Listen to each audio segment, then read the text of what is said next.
We had a lot of challenge. It depends on the day. I look back, the one that gave me real PTSD is we had a lender, uh, I'm a fan of using debt for working capital because I think using equity, you really need that to build brand. Um, but we had a lender that, there was a time when you could really borrow against your purchase orders and your receivables, and you could get close to 100% when you get like 95% of your receivables from companies that were very unlikely to go out of business, like Target and Ulta, our two biggest customers.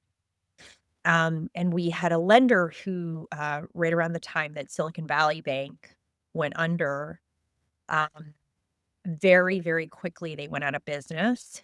They had a lockbox. We had a north of $10 million line with them, and they were able to like basically say, "We're going to sweep your capital, so we're going to potentially put you out of business in a month."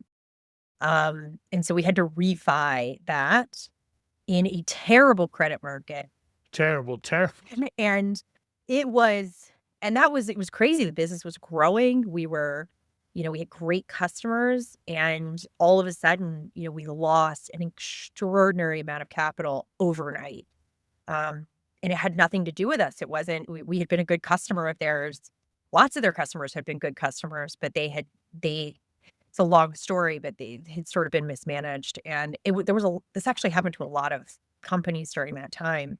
A lot of them didn't survive. So, so grateful that we were able to fix that, but that was a tough, tough time. Like that, and even just the workout afterwards, the market changed. We went from being able to really fund those receivables at a high rate to being, getting like 60% for a while on those receivables, which it just means that like all of a sudden you have this open budget where you're like, all right, I'm going to use my profit to really build the business. And then I'm going to fund all my inventory through these credit lines. And beauty has good margins. So it's actually like a really good type of business to utilize that type of credit.